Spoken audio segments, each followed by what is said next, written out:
Hi there, I've hollowed it down this far. I've taken it down to the next level, but I'm very aware that there's obviously an area through there that's not been joined brilliantly. Once the clay gets to being leather hard like this, I can't really join it successfully and make sure it goes. So there's a chance this might well crack open during firing. But it's probably in a place that I can repair. The original ceramic pieces are not pieces I sell, they're for me.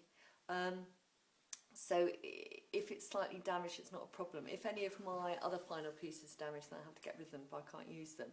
But this piece, it's sort of more, it's nice for me to keep a record of the original piece that I'm doing.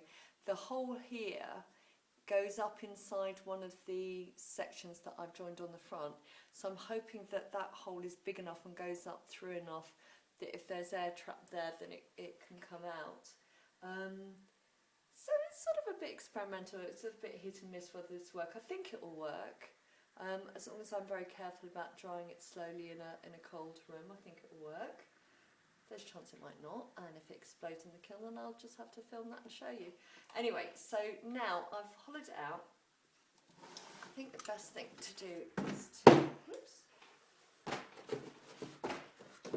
if I do it on here, that would be the right height for you.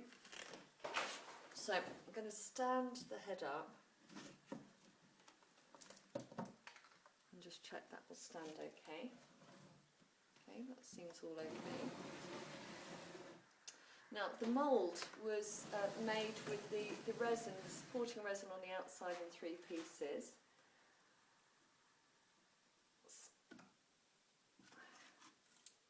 And when Lou's casting into it, she'll stick bolts through the holes to hold it all together. And the silicone is held into it by a series of keys that stick out. The keys are just sort of like little lumps that stick out between these pieces. Can you see? Let's see. Like this. These stick into the surface here so that they hold it all together. Oh, a lovely smell of resin. I don't like the smell of resin. I was the daughter of a boat maker, and Dad was a marine designer and a boat builder, and I grew up in a house that smelt quite often of resin when they were casting down in the factory. It stunk the place out, so when I was young, even the food in our fridge, like the butter in our fridge, the taste was often tainted by, let's turn so you can see me. It was often tainted by the resin. Okay. Just trying to peel it. There are some sort of sticking out bits like the ears that will have the silicone going into them, and there's a chance it may catch, so I have to get it off really.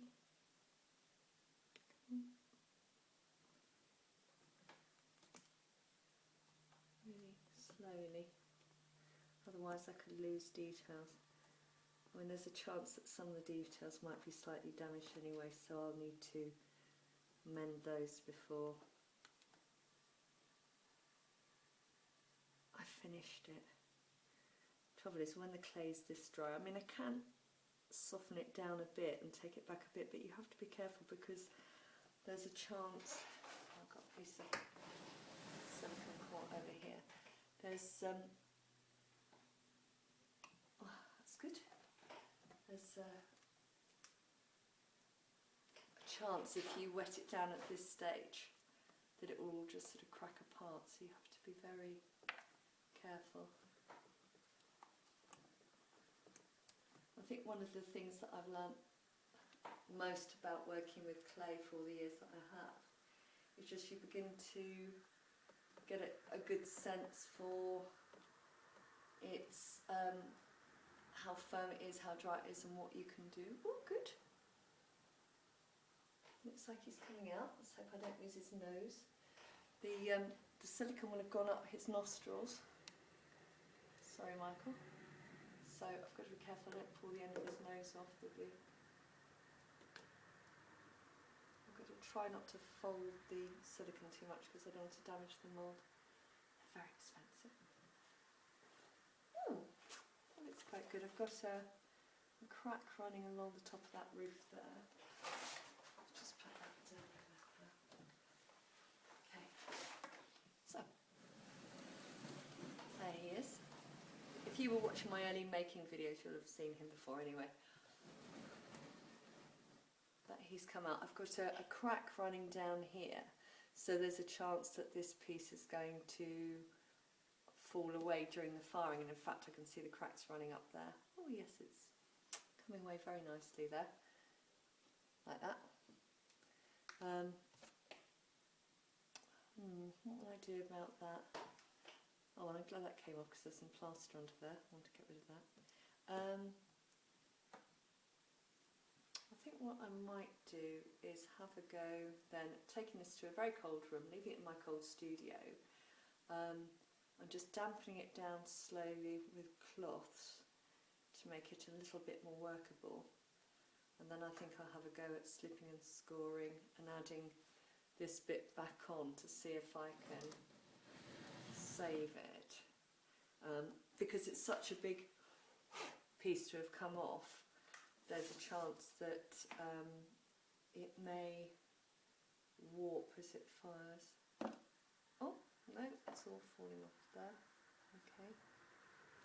Just break that bit off there as well. Okay.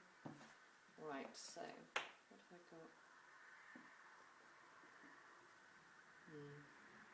No, ignore what I just said. I think actually what I'm going to do is fire that pressed on there. I think I might use some Nichrome wire. Nichrome wire is like very high firing wire that can go in a kiln, and I might use some Nichrome just around to hold that in place so it doesn't warp too much. And then afterwards glue it on and fill through there. Because after all, this is my piece, so you know I'm quite happy to have a piece. And it's really nice if you can keep the original ceramic pieces, because obviously this is the thing that I've been working on for a couple of months now, and it's just very nice if I can keep it. Yeah. Okay then, thanks for watching, bye bye.